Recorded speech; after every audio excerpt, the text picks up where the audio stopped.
Herman Bavinck, As Maravilhas de Deus. Um dos materiais que nós mais precisávamos em português. A melhor teologia sistemática que nós temos em português, voltada ao quê? Para a tua leitura direta. Isso mesmo. Aqui está o review do material que, para você ter uma ideia, eu tô lendo pela terceira vez seguida esse livro, de tão maravilhoso que esse livro é. Você conhece, logicamente, o Herman Bavinck, da Dogmática Reformada do Bavinck, que é essa obra tão maravilhosa, mas pouco se conhecia desse material em português, a não ser os especialistas acadêmicos, como eu, que tinha a versão em inglês, que já haviam lido a versão em inglês. E eu tive esse privilégio de um pastor, um grande amigo meu, ter me emprestado a versão em inglês para eu ler. E olha, eu posso dizer que essa tradução feita pela Thomas Nelson Brasil e pelo Pilgrim, isso mesmo, o Pilgrim, o aplicativo de audiobooks cristãos que todos nós amamos, que todos nós usamos, ficou uma tradução muito bem feita, uma tradução maravilhosa. E ó, tudo isso aqui é o livro, tá? Ele não é metade do livro Introdução de Teólogo Modinha, não, tá bom? Isso daqui, ó, é puro conhecimento da Escritura, puro conhecimento da Palavra de Deus, uma teologia o quê? Uma teologia grandiosa, conservadora e o mais importante, totalmente escrava da Escritura. Então é esse aqui, ó, As Maravilhas de Deus, do nosso querido Herman Bavinck. Vamos parar de palhaçada, né? E vamos dar uma olhada nessa maravilha, o que ela traz pra gente, que tipo de material é. É um material, assim, simplesmente fenomenal que eu trago para vocês. Então vamos ver As Maravilhas de Deus, do Herman Bavinck.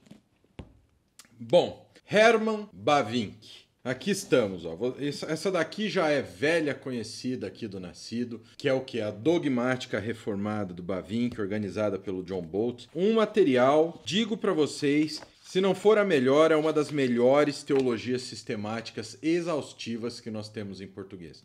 E ela é o quê? Um material, sim, para leitura, mas é um material muito técnico, bem exaustivo. E aí nós temos o quê? Nós temos ela também para consulta. A maioria das pessoas que adquirem ela, leem ela inteira uma vez, os 4 volumes, e aí usa o quê? Para consultas. Entendeu? Por ser um material extremamente exaustivo. E agora, chegou para nós aqui no Brasil já há algum tempo, eu que demorei para adquirir ela para a Biblioteca do Nascido.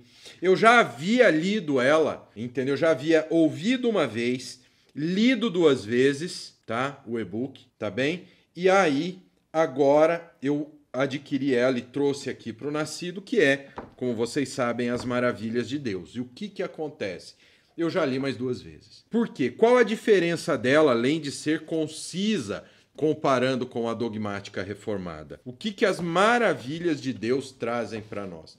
Ela é uma obra-prima da teologia reformada, de uma teologia forte, de uma teologia escrava da Bíblia, tá? E o que é de bom? Essa daqui, ela, como eu disse, você vai ler, mas por ser muito exaustiva, muito técnica, o que acontece? Você vai ler 1, 2 vezes na vida, entendeu? Você vai usar ela mais para consulta, para montar estudos, para montar sermões. Agora, essa daqui, ela é uma teologia maravilhosa, feita o quê? Como texto corrido. Então vocês vão entender, vocês vão ver que elas não têm tantas divisões, tópicos, subtópicos, diagramas, tabelas. Ela não tem tantos pontos. Por quê? Porque ela te apresenta a teologia num texto corrido e te apresenta de uma forma única e gostosa de você ler. E ó, eu tô lendo mais uma vez, tá? Porque é um material assim que eu quero gravado no meu coração. É um material assim maravilhoso. Então, Herman Bavinck, As Maravilhas de Deus, aqui com o selo do Pilgrim, isso mesmo, aquele nosso aplicativo de audiobooks que eu uso muito nas minhas caminhadas, uso muito nos meus estudos. Então nós temos ela aqui, ó, Pilgrim, Thomas Nelson Brasil, é uma coedição entre os dois, As Maravilhas de Deus. Herman Bavinck, As Maravilhas de Deus.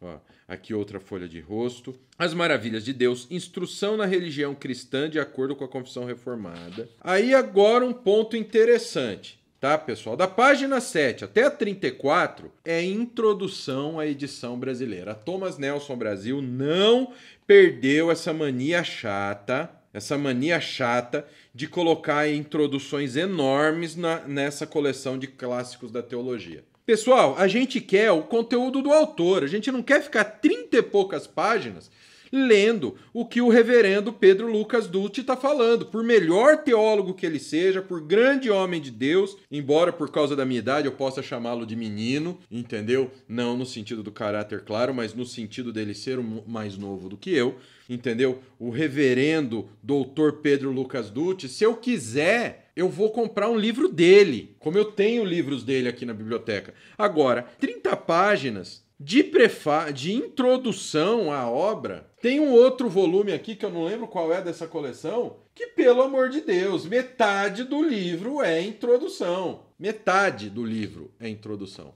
Então eles precisam tomar um certo cuidado com isso. Quem compra as Hermann Bavinck quer Hermann Bavinck. Se quiser Pedro Lucas Dutti, um menino excelente, um grande homem de Deus, um grande teólogo, um menino extraordinário que tem muito a nos ensinar. Mas o que a gente quer? A gente quer Bavinck, tá bem? Então vamos lá.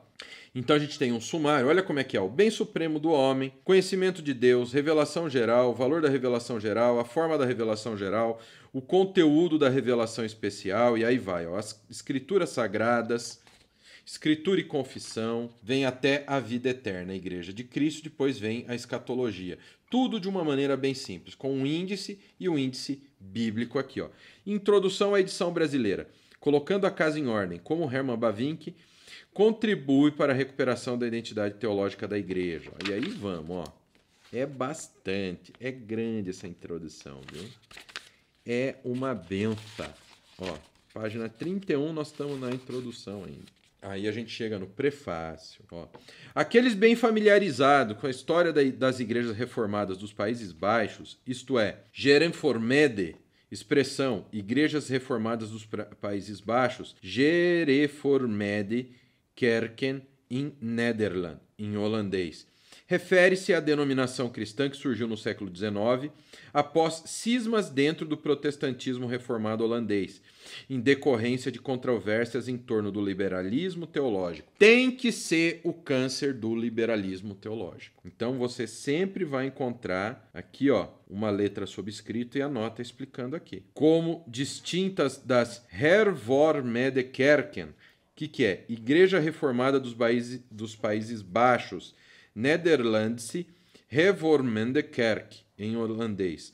Foi a denominação cristã da Holanda fundada em 1571, tendo status de igreja pública ou privilegiada até 1795. Assim, ao usar essa expressão, o prefaciante está se referindo a igrejas que adotaram alguma forma de liberalismo teológico. Saberão que entre os herdeiros da Aschefswiding, 1834, e a Doleanti, 1886, não há nomes tidos com tanta estima quanto Abraham Kuyper e Hermann Bavinck. Eles foram figuras heróicas de uma conquista colossal no mundo cristão. Suas carreiras, aproximadamente na mesma época, no final do século XIX e início do século XX, devem ser consideradas um favor especial de Deus em benefício do cristianismo histórico, tanto na Europa quanto do Novo Mundo. Os dois homens que com o tempo chegaram a ser mencionados frequentemente em um curto espaço de tempo copartidários da causa reformada na Holanda, foram frequentemente comparados e contrastados. Algumas pessoas colocam diferença entre eles da seguinte maneira: em Kuyper temos um exemplo de gênio brilhante, em Bavinck um exemplo do talento lúcido.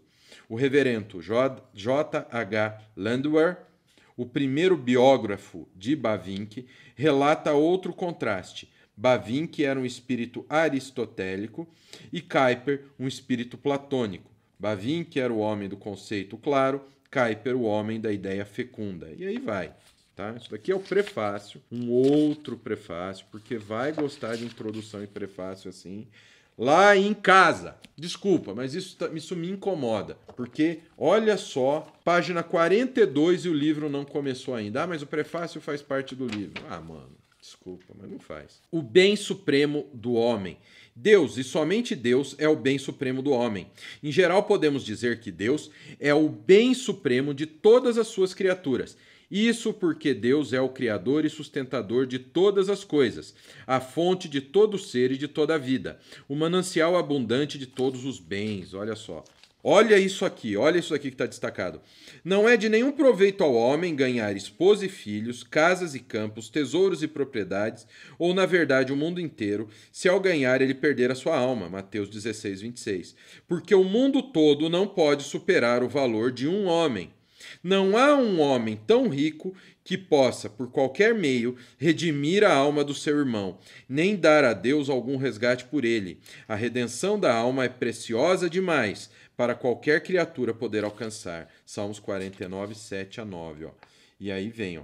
Aqui a Bíblia, né? A Bíblia e a ciência, que ele vai tratar disso, ó. Na verdade, há muitos que estão perfeitamente dispostos a admitir isso, desde que apenas prazeres sensíveis e tesouros terrenos estejam envolvidos. Eles prontamente reconhecem que essas coisas não podem satisfazer o homem, nem corresponder ao seu desejo superior, mas julgam, de outra forma, quando os então chamados valores ideais, ciência, arte, cultura, o serviço da verdade, do bem e do belo, o viver pelos outros e a aspiração para servir ao que é chamado humanidade entram em cena. Mas essas coisas também pertencem àquilo que a Escritura diz que passará, 1 João 2,17. Ciência, conhecimento e aprendizado são certamente ótimos dons, pois vêm do Pai das luzes e, portanto, devem ser altamente valorizados. Quando Paulo diz que a sabedoria deste mundo é loucura diante de Deus, 1 Coríntios 3,19, e quando, em outra passagem, adverte contra a filosofia, Colossenses 2,8, ele tem em mente aquela falsa e vã sabedoria que não reconheceu a sabedoria de Deus em sua revelação geral e especial, 1 Coríntios 1,21, e se tornou vã em todas as suas imaginações, Romanos 1,21. Mas para o resto, Paulo e toda a Sagrada Escritura colocam o conhecimento e a sabedoria em um plano de importância muito elevado, e não poderia ser de outra forma, porque toda a Bíblia afirma que somente Deus é sábio, que ele tem um conhecimento perfeito de si mesmo e de todas as coisas, que pela sabedoria ele estabeleceu no mundo, que ele faz suas múltiplas riquezas conhecidas da igreja, que em Cristo estão escondidos todos os tesouros da sabedoria e do conhecimento, e que o Espírito é o Espírito da sabedoria e do conhecimento, que sonda as coisas profundas de Deus. Tá? E aqui a referência bíblica. Cara, esse livro, ó, tudo marcado, o conhecimento de Deus. Deus é o bem supremo do homem, esse é o maior testemunho de toda a Escritura. A Bíblia começa relatando que Deus criou o homem segundo a sua imagem e semelhança, a fim de que ele conhecesse Deus, seu Criador, corretamente, para que o amasse com ele em eterna bem-aventurança. E a Bíblia termina com a descrição da Nova Jerusalém, cujos habitantes verão a Deus face a face e terão o nome dele em suas testas. Entre esses dois momentos está a revelação de Deus em todo o seu comprimento e largura. Quanto ao seu conteúdo, essa revelação tem a única, excelente e abrangente promessa do Pacto da Graça. Eu serei o vosso Deus e vós sereis o meu povo. Quanto ao seu ponto central e de clímax, essa revelação tem o Emanuel, Deus conosco. Olha. De acordo com esse ensinamento, as Santas Escrituras, a Igreja Cristã determinou o caráter desse corpo de conhecimento ou ciência, que desde os tempos antigos tem sido chamado de teologia. A teologia é a ciência que deriva ao conhecimento de Deus na sua revelação, que estuda e pensa sob a orientação do seu espírito e então tenta descrevê-lo a fim de servi-lo para a glória dele. Um teólogo, um verdadeiro teólogo, é alguém que fala de Deus por meio de Deus, sobre Deus, e faz isso sempre para glorificar o seu nome. Ou seja, vamos fazer um apêndice aqui. Um teólogo, um verdadeiro teólogo, é alguém que fala de Deus por meio de Deus, sobre Deus, e faz isso sempre para glorificar seu nome. Vocês acham que falso apóstolo, sendo preso ao entrar nos Estados Unidos, contrabando dinheiro, ele está fazendo todas as coisas? Ele está falando de Deus, por meio de Deus, sobre Deus, e faz isso para glorificar a glória de Deus? Um cara que mente para você, que você tem que fazer uma fogueira santa, dar todo o dinheiro que você tem, porque Deus quer que você sacrifique, ele está falando por meio de Deus sobre Deus e faz isso sempre para glorificar o seu nome? Entre o instruído e o simples há apenas uma diferença de grau. Ambos têm um só Senhor, uma só fé, um só batismo, um só Deus e Pai, e todos que é sobre todos, por todos e em todos. Mas a graça foi concedida a cada um de nós conforme a medida do dom de Cristo. Efésios 4, 5, 7. Nesse espírito, Calvino começou seu Catecismo de Genebra com a seguinte questão: qual é o fim principal do homem?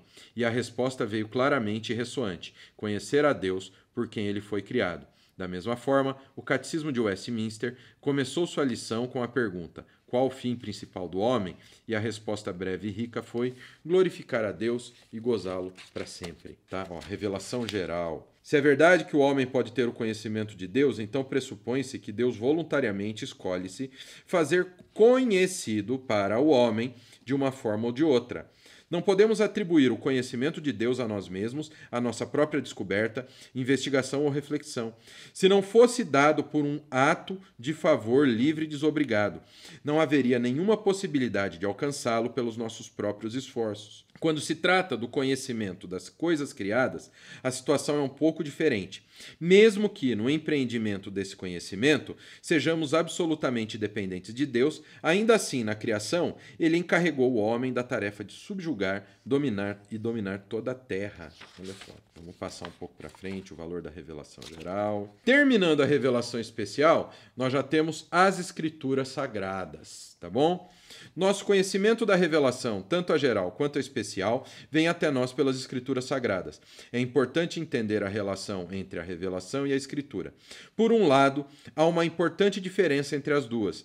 A revelação, por exemplo, antecedeu o seu próprio registro por um longo tempo, de diversas formas. Assim, embora certamente houvesse revelação antes de Moisés, não havia escritura. Além disso, essa revelação muitas vezes continha muito mais do que posteriormente foi registrado nas escrituras. Os livros dos profetas, tomando como exemplo um profeta como Amós, são muitas vezes um breve resumo do que eles falaram aos seus contemporâneos. Muitos profetas do Antigo Testamento e muitos apóstolos do Novo Testamento, que eram todos canais da revelação especial, não deixaram um registro escrito. E nos foi dito que Jesus fez muitos outros sinais que não caberiam nos livros, João 20, 30, 21 a 25. E por outro lado, Deus pode ter revelado aos seus profetas e apóstolos, enquanto escreviam, coisas que eles não sabiam antes do momento de escrever. E assim não poderiam ter pregado aos outros antes disso.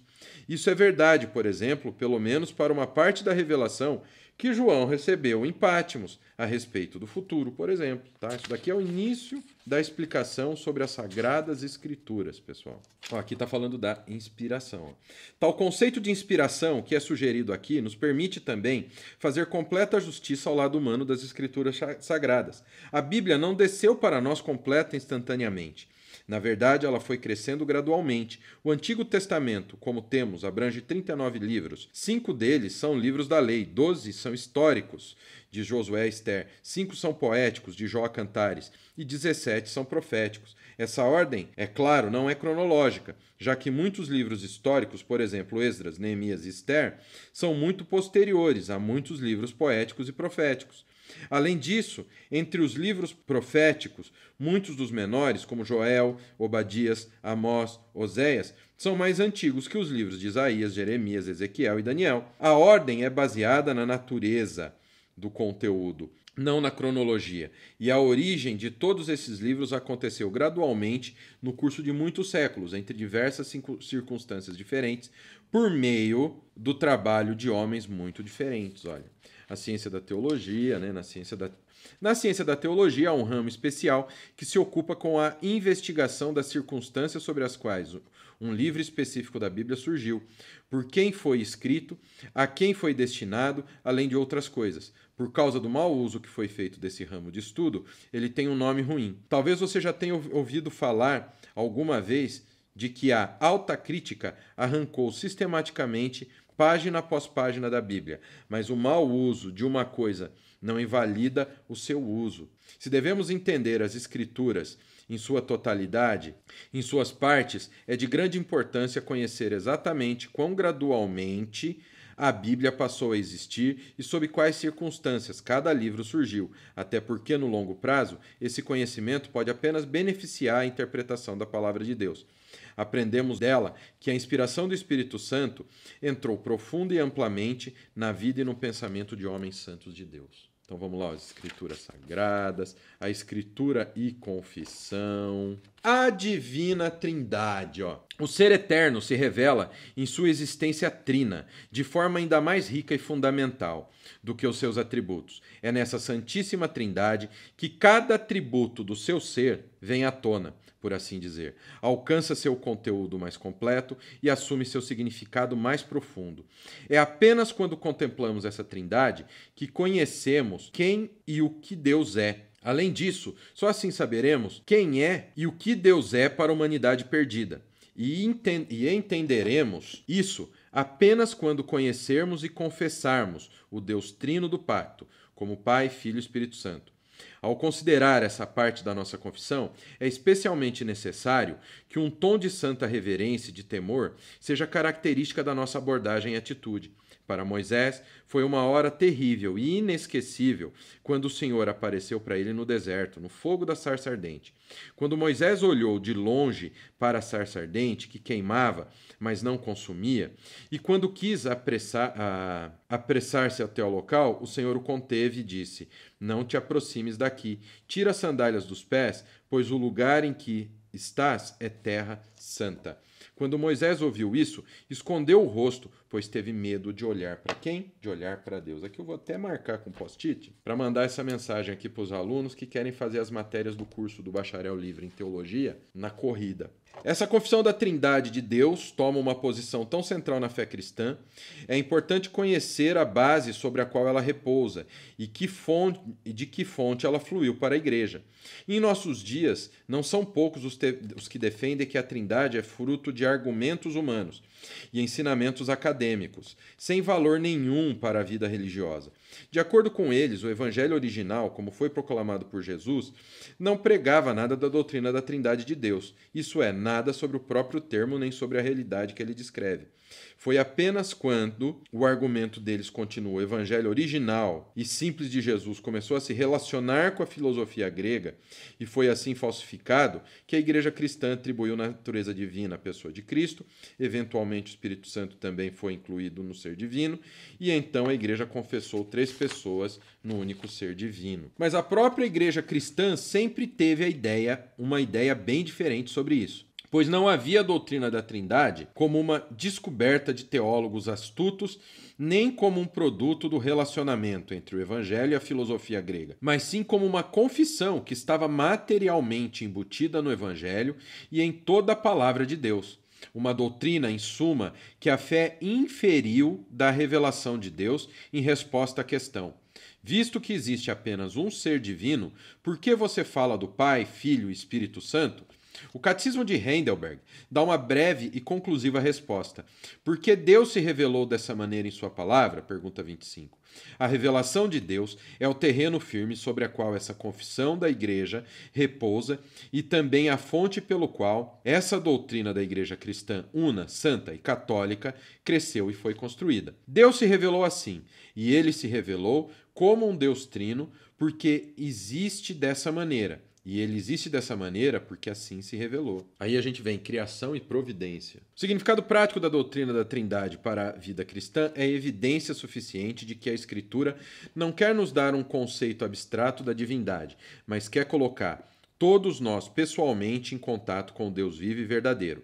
A Escritura rompe com nossas noções e nossos conceitos, nos conduzindo de volta ao próprio Deus. Portanto, a Escritura não argumenta sobre Deus, mas o apresenta para nós e o mostra em todas as obras de suas mãos. É como se a Escritura dissesse para erguermos os nossos olhos e contemplarmos aquele que fez todas as coisas. Desde o começo, as coisas invisíveis, seu eterno poder e sua divindade são cuidadosamente diferenciados das Escrituras. As coisas que foram criadas.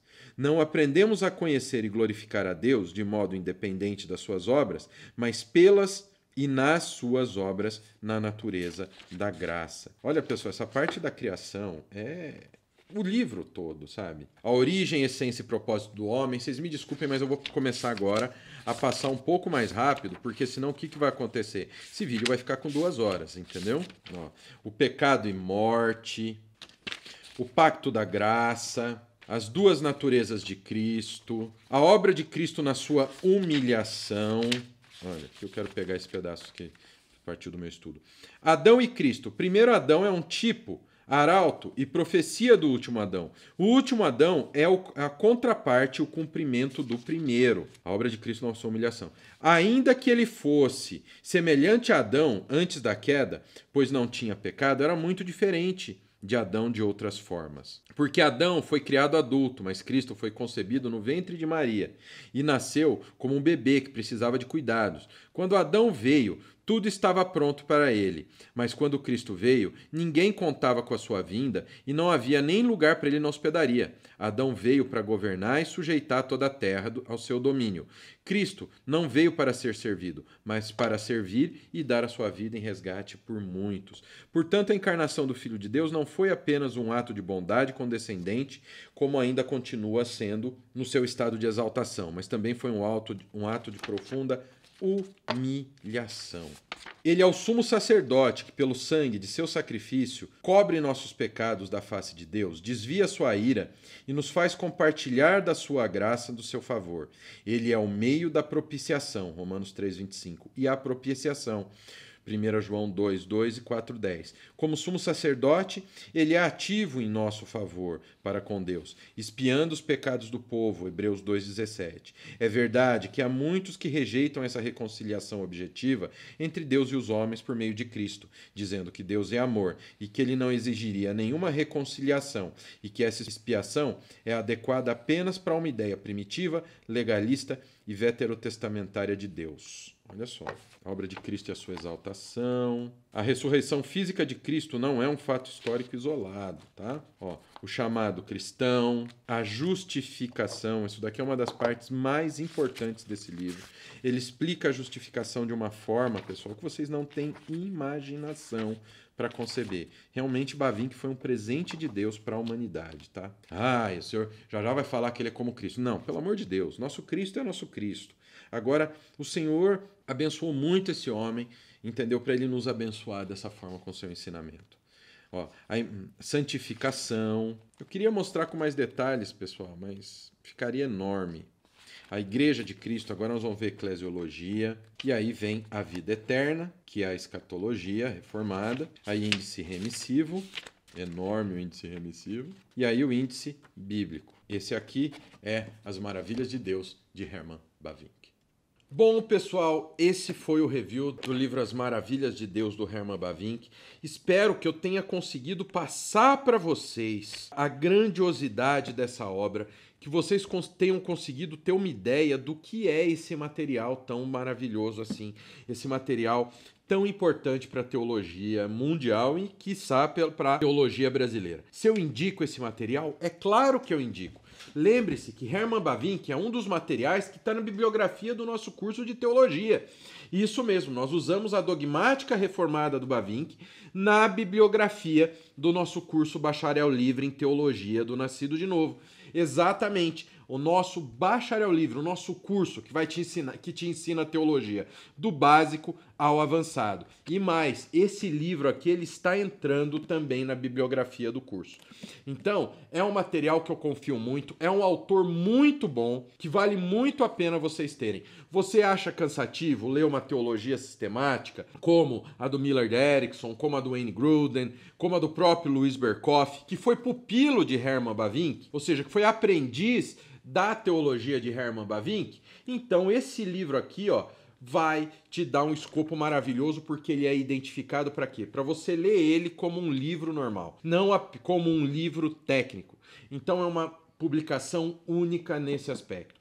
Nem o Somos Todos Teólogos, da editora Fiel, que é uma excelente introdução à teologia sistemática, vai te ensinar de uma forma tão boa e tão confortável a escritura como esse livro aqui. E já que eu toquei no assunto, lembre-se que nós temos o nosso bacharel livre em teologia, que vai do quê? Vai do básico até o avançado da teologia, com todo o material incluso, tudo bonitinho para quê? Para que ninguém mais te engane usando a palavra de Deus. Exatamente. Quer uma bobeira? Como saber se aquele livro que você comprou, que tá na moda aí gospel, que tá na moda de todo mundo, como você vai saber que esse livro que ele está pregando é a palavra de Deus ou vã repetição ou vã doutrina dos homens? Conhecendo a Escritura, sabendo como a Escritura funciona, de onde ela veio, como extrair corretamente o conhecimento bíblico, como aplicar na tua vida e como transmitir esse conhecimento bíblico, aprendendo as línguas originais. Como você vai saber que a Bíblia que você está usando, a versão que você está lendo, se é a versão mais condizente com os originais? Aprendendo apenas o grego e o hebraico, que são as línguas originais da Bíblia? Não! Você tem que saber interpretar a Bíblia, você tem que saber exegese, você tem que saber hermenêutica, você tem que saber todo o contexto da palavra de Deus. E é isso que a gente fornece para vocês no Bacharel Livre em Teologia. Um curso maravilhoso que você ainda tem 10% de desconto. O link que está aí na descrição para vocês te dá 10% de desconto, além do desconto habitual que a gente dá, de 630 e pouco por R$ 196,97. Você vai pagar R$ 177,00 e alguns centavos pelo nosso curso. Você ainda tem mais 10%. Então não fica de fora. Aproveita, últimas vagas com desconto. Clica aqui embaixo, o link está na descrição. Clica e faz a sua inscrição no Bacharel Livre em Teologia do Nascido de Novo, que é um curso maravilhoso para te ensinar a palavra de Deus, para que nunca mais ninguém te engane usando a palavra do Senhor. Amém? Então é isso aí. Que Deus abençoe a todos. Até o próximo review aqui no Nascido de Novo. Deus abençoe.